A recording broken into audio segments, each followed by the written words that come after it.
es hat sich angefühlt, als würde ich jeden Tag eine Schelle vom Universum bekommen und ich hatte keine Ahnung mehr, wo vorne und hinten ist. Ich hatte einen richtigen Breakdown. Hey, beautiful souls. Wow, what a ride.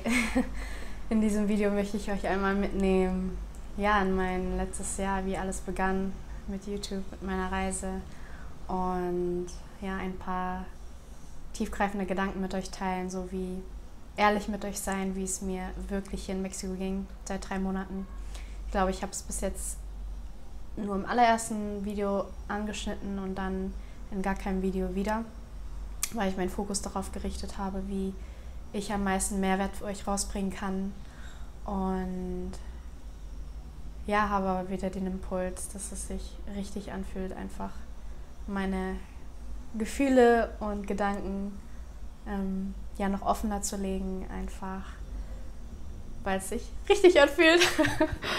Und auch weil ich einfach das Gefühl hatte, dass viele ein Bild von mir und meinem Leben haben, als wäre irgendwie alles perfekt und ich würde hier mein Best Life leben und mir wird es ja viel besser gehen, nur weil ich im Ausland bin, obwohl ich eigentlich gerade einer der herausforderndsten Zeiten in meinem Leben habe. Deswegen ja, wird das heute Thematik sein, dieses Videos. Aber erst einmal vielen Dank an alle, die mich ja schon seit einem Jahr, seit ein paar Monaten oder auch erst seit kurzem begleiten auf meiner persönlichen Reise und auch meiner Reise auf YouTube. Viele haben mir angefangen zu folgen, ja, als ich angefangen habe, Videos in Tansania zu drehen, und so fing es auch an. Weil mit der Entscheidung am 3. Dezember 2020 nach Tansania, nach Sansibar zu reisen. Geplant war erstmal einen Monat Energie tanken. Hat mir aber so gut gefallen, dass ich einfach den Rückflug nicht angetreten bin. Aus einem Monat wurden 4 Monate. Dann hat es sich ergeben, dass ich nach Brasilien gereist bin. Hatte ja dann diesen Katamaran-Trip gewonnen gehabt bei Christoph Heuermann. Habe dann ein Flugticket für mich gekauft. Und ja, bin einfach hin. Und aus einem Monat, weil ich dachte, ich komme wieder zurück nach Tansania. Übrigens, mein Koffer ist immer noch da. Ja, den Rückflug habe ich wieder nicht angetreten. Will ich wieder nicht antreten, weil es sich richtig angefühlt hat zu bleiben. Und ab dem Moment habe ich gemerkt, okay Girl, es macht keinen Sinn mehr zu planen, keine Rückflüge mehr kaufen, weil am Endeffekt machst du das, was sich für dich richtig anfühlt, was dein Herz in dem Moment möchte. Und deswegen glaube ich, würde ich auch nie wieder irgendwie Rückflüge kaufen. Außer ich bin mir 100% sicher, aber meistens ergibt sich irgendwie was anderes und dann will ich doch irgendwie länger bleiben.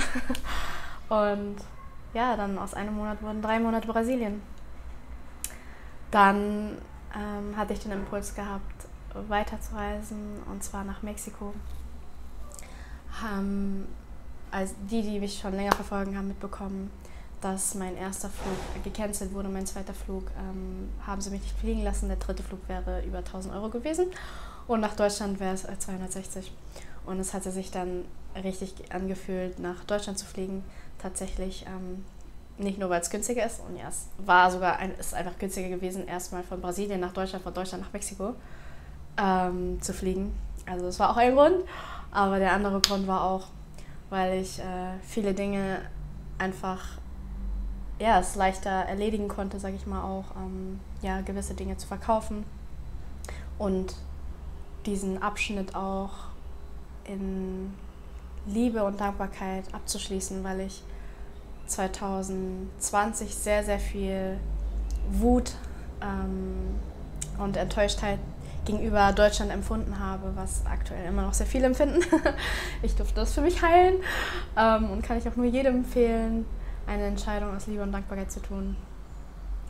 Es beeinflusst einfach das ganze Leben, und es war früher ziemlich belastend, immer wieder, wenn es um Deutschland ging, dann hat es mich immer richtig aufgeregt, so, oh ja, dass alle so gehörig sind, und war so traurig, dass ich da eigentlich voll so auch gut gelebt habe und ich Deutschland ja auch ja, schon auch sehr wertgeschätzt habe. dass es sich aber in eine sehr traurige Richtung entwickelt hat. Und ja, mittlerweile sehe ich das aber irgendwie gar nicht mehr so. Ich versuche alles irgendwie zu akzeptieren, wie es halt kommt, weil gewisse Dinge kann man halt einfach nicht beeinflussen, die von außen sind. Nur wie man damit umgeht. Und ja, diese Wut, diesen Groll, diese Enttäuschung, das ist ja alles, was in mir ist, wo ich mich selber mit fütter, das heißt, meine Frequenz niedrig halte. Jedes Mal, wenn ich irgendwie mich darüber aufrege. Und das tut natürlich der Gesundheit nicht gut, das tut meiner Seele nicht, tut meinem Geist nicht gut. Und ja, habe dann meinen Fokus geschifft auf das, wofür ich dankbar bin. Und ich habe die geilsten Freunde ever in Deutschland, mit denen ich einfach so unglaublich tiefgründige Gespräche führen kann, mit denen ich irgendwie abspaßen kann, Spaß haben kann und gleichzeitig aber so in die Tiefe gehen kann. Und ja, einfach ich bin immer so dankbar, in so einem Space oder diesen Space mir auch kreiert zu haben mit solchen Herzensmenschen, die sich gegenseitig supporten und pushen und mehr in dir sehen, als du es vielleicht in manchen Momenten tust. Und ja, viele Dinge. Also auch, dass wenn ich in Deutschland geboren wäre, dann hätte ich überhaupt gar nicht die Möglichkeit, jetzt hier rumzureisen, sage ich mal, da auch nicht jedes Land diese Möglichkeiten hat, was jetzt einen deutschen Pass zum Beispiel hat. Und ja, ansonsten auch die Möglichkeiten und ganz viele andere Dinge. Auf jeden Fall hatte ich tatsächlich wieder einen Rückflug gebucht gehabt. Beziehungsweise ich hatte von Brasilien nach Deutschland habe ich einen Flug gebucht gehabt und dann hätte ich 1 Monat Zeit gehabt, wo ich das alles erledigen kann. Und dann nach 1 Monat wäre ich dann nach Mexiko geflogen. Und ich habe den Sommer in Deutschland mit meinen Freunden noch so krass genossen. Aber ja, es hat sich so gut angefühlt, richtig angefühlt, noch länger zu bleiben. Und dann bin ich statt 1 Monat 3 Monate geblieben. Mein Learning daraus, kein Rückflug buchen. Beziehungsweise ich habe zum Glück dieses Mal auch ein wie heißt das? Flexible Buchung mir ausgesucht. Das heißt, ich konnte ganz easy, entspannt das Datum wechseln. Und ja, dann bin ich 3 Monate in Deutschland geblieben. Habe noch das letzte Mal meine Kurse gegeben, war wunderschön, ich habe den Sommer genossen. Und ja, dann ging es auch schon nach Mexiko. Bezüglich Mexiko jetzt möchte ich einmal ehrlich mit euch sein. Mexiko war bis jetzt einer der herausforderndsten Zeiten, die ich seit dieser Reise, die ich angetreten bin, hatte, seit dem letzten Jahr. Viele Dinge, wo ich mich nicht wohlgefühlt habe. Ich konnte nicht mit den Menschen connecten. Auch dass hier 99% der Maske tragen. Und ich habe das Gefühl, dass ich war auch schon so dran gewöhnt an diese Freiheit oder an dieses an happy Menschen ohne Maske, ohne Maßnahmen von Tansania. Brasilien war auch so halb, also da hatten ja auch irgendwie nur so 30-40% Maske an und denen war es auch egal, wenn ich keine anhatte und so. Und jetzt auf einmal, und in Deutschland war es auch so, dass ich halt nie eine getragen habe, weil das halt eben alles lockerer wurde und ich immer draußen gegessen habe. Und irgendwie hatte mich das da auch nicht so krass belastet. Ich glaube auch einfach, weil ich da in diesem Umfeld war, was mir so gut getan hat. Hier in Mexiko war es das erste Mal, wo ich mich sehr, sehr oft, bis vor kurzem immer noch, sehr oft einsam gefühlt habe, weil ich keine Menschen getroffen habe, mit denen ich so tiefgründig reden konnte. Selten. Und das Gefühl, dass nicht gesehen zu werden, nicht verstanden zu werden, nicht gehört zu werden, und war sehr, sehr groß in mir. es sind noch einige andere Sachen gewesen, auf die würde ich vielleicht eingehen, wenn ich in einem separaten Video, wenn diese Challenge für mich bereits gelöst ist. Ich rede ungern über Dinge, die aktuell noch da sind, weil ich es erstens mir so manifestiere, dass es immer noch so ist, obwohl ich weiß, dass ich es mit Leichtigkeit umswitchen kann. Dass es nur eine gewisse Zeit noch bedarf. Und weil ich auch weiß, dass viele sehr oft leider auch in diese Ratschlagmodus oder Mitleidmodus, und das will ich auch gar nicht. Deswegen möchte ich lieber diesen Space, den ich hier kreiere, so für euch erschaffen, dass ihr einen Mehrwert daraus ziehen könnt und ihr einfach selber zu eurem Kern findet, euren eigenen Weg geht, eure Intuition noch mehr hört und noch mehr darauf vertraut. Und to be honest, es war so krass herausfordernd. Ich habe lange nicht mehr so viel geweint hier in Mexiko. Also ich erinnere mich gar nicht, wann überhaupt ich in den letzten Jahren mich so gefühlt hatte. Ja, in Mexiko sind einfach sehr, sehr viele Ängste wieder hochgekommen. Ängste, die ich sehr lange die ich wirklich lange in meinem Leben nicht mehr gefühlt habe. Ich habe generell ich lege nicht so viel Wert auf meine Ängste, weil ich weiß, dass es nur eine Emotion ist, die ich mir selbst kreiere und dass sie meistens nie so richtig gerechtfertigt ist. Und weil ich auch erfahrungsgemäß, nachdem ich meine Angst ins Gesicht geschaut habe, dass danach Wunder entstanden sind und diese Angst von jetzt auch gleich auch gelöst war und immer wieder nur eine Bestätigung gewesen, das ist nur eine Emotion.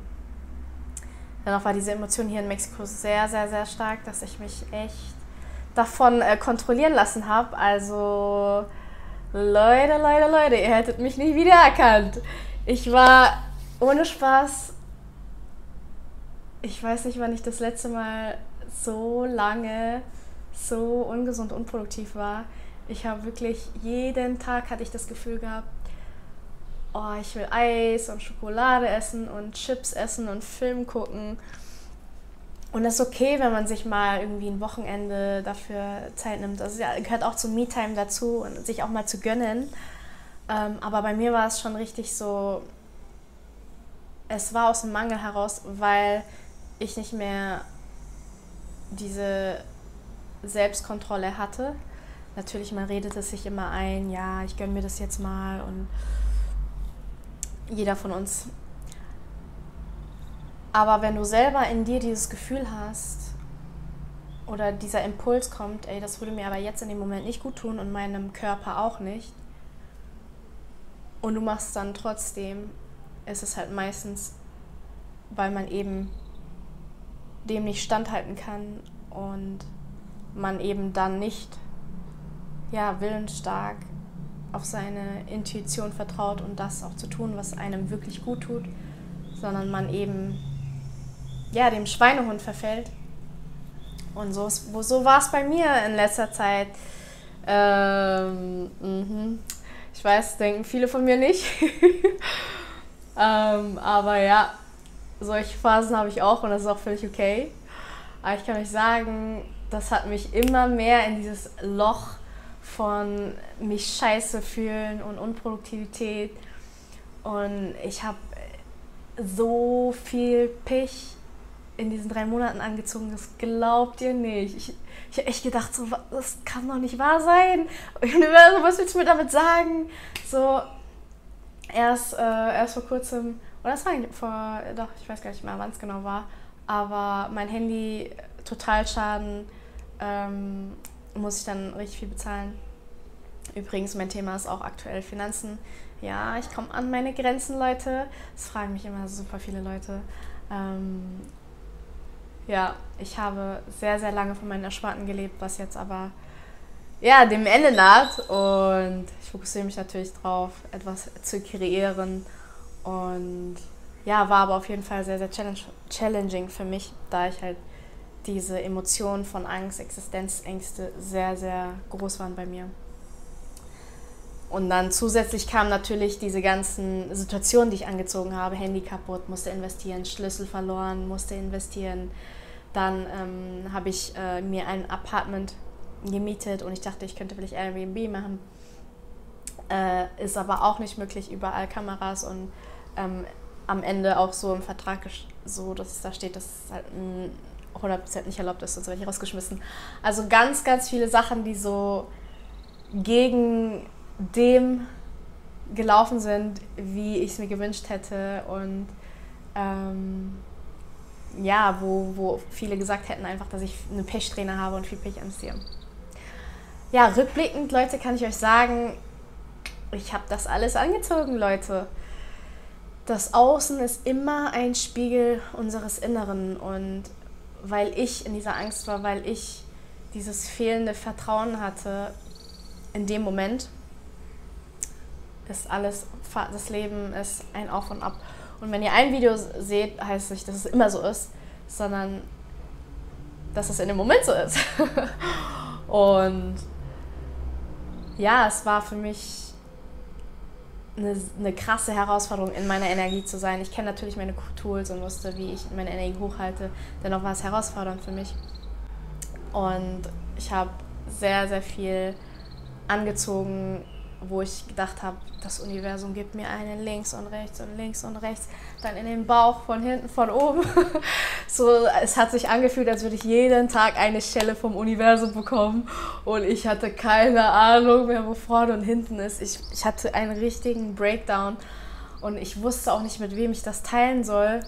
Ich habe mich so lost gefühlt, weil ich das Gefühl habe, fuck,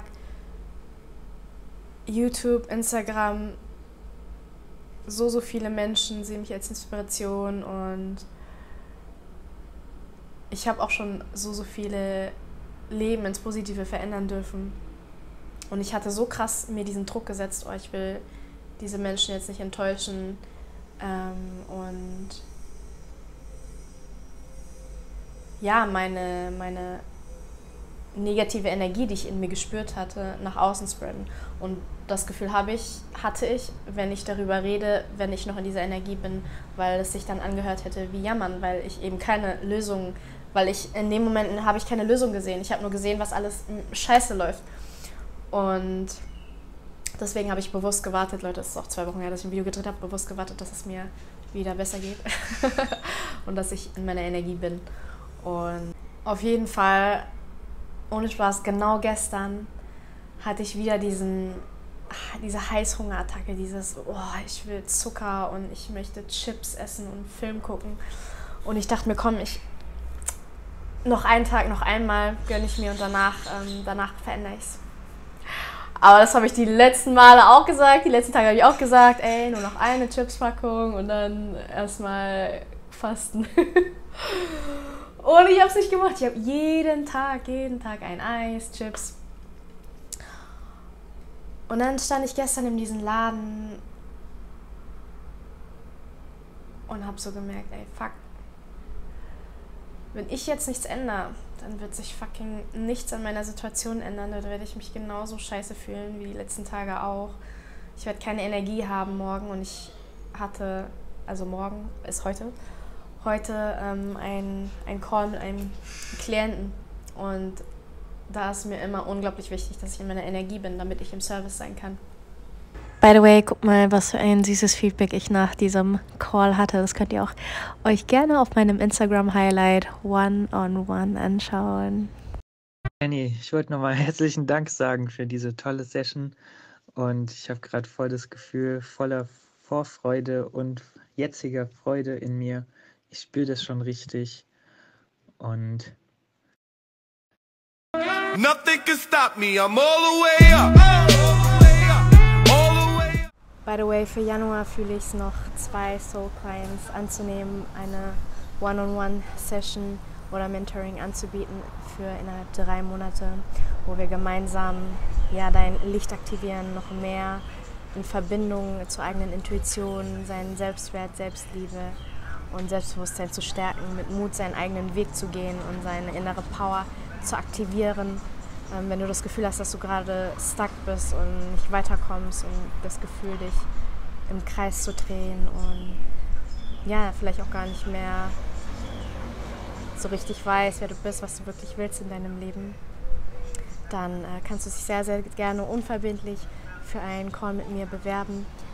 Hier unten in der Beschreibung wird es den Link dazu geben. Trag dich gerne ein und dann können wir uns gerne diesbezüglich einfach austauschen und schauen, inwiefern das auch mit uns beiden passt. Und dann habe ich gesagt, nein, kein Chips. Wenn ich eine Veränderung will, dann darf ich mich auch verändern. Habe mich dafür entschieden, stattdessen nach Hause zu gehen, Saft zu trinken, meine Journals zu schreiben, früh schlafen zu gehen, habe meinen Wecker gestellt, bin früh aufgestanden und habe meine Gym-Session gerockt. Und Leute, so eine kleine Veränderung hat meinen Tag um 180 Grad geschiftet. Das, was ich die letzten Wochen erfahren habe von die ganzen Maskengesichter, ich kann nicht mehr mit denen connecten und die Mexikaner sind doch nicht so herzlich, wie ich gedacht habe. Das war einfach, es kann sein, es gibt immer beide Seiten, aber das ist auch das, was ich gesehen habe, was ich angezogen habe, weil ich selber in dieser Energie war und weil ich heute bewusst mich für mich entschieden habe, für die Veränderung. Mein ganzer Tag hat sich geschiftet. Ich war so proud, so, I'm back in the game, habe ich mir gedacht, so. Und ich war einfach so gut drauf und einfach, natürlich, wenn man gut drauf ist, ne, dann schwingst du automatisch höher, du lächelst und automatisch habe ich all das angezogen. Auf einmal, die Menschen fangen an, mich anzulächeln und sind freundlich und hilfsbereit. Und wenn ich jetzt vergleiche mit, wie ich noch vor ein paar Tagen, vor ein paar Wochen mein Außen wahrgenommen habe, um Welten ist das ein Unterschied. Und es hat mir einfach so krass nochmal bestätigt, dein Außen ist immer 100% einfach ein Spiegel von deinem Inneren.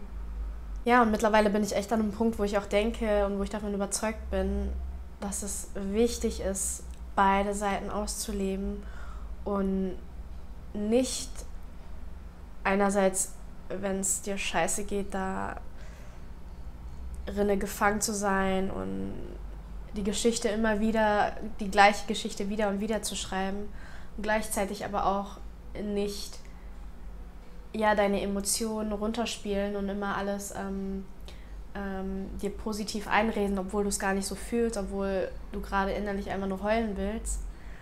Es ist so wichtig, beide Seiten zu embracen. Es ist so wichtig, wenn du gerade das fühlst, dass du es rauslässt, dass du es richtig rauslässt, dass du heulst, dass du vielleicht auch schreist. Am besten niemanden schlagen oder so, aber keine Ahnung, kannst auch mal irgendwie Sachen runterschmeißen. Also sowas mache ich nicht, aber für manchen hilft's. Oder so ein Boxsack und dann so gegenboxen und einfach mal auspowern. Lass die Energie raus, die Energie muss fließen. Nur dann, wenn du es fließen lässt, kannst du es loslassen. Wenn du es in dir hältst, dann ist es die ganze Zeit stuck und irgendwann explodierst du. Und es ist wie ein Teufelskreis, deswegen, das Leben ist Bewegung und deswegen lass die Energie fließen, lass es bewegen. Und wenn du so richtig alles rausgelassen hast, dann kannst du deine ersten Steps tun, um erstens mal die Situation zu reflektieren, damit du Learnings draus ziehen kannst, damit du draus wächst, als Person, als Mensch, als Seele. Und gleichzeitig Dinge zu tun, die dich dem näher bringen, der du wirklich sein willst.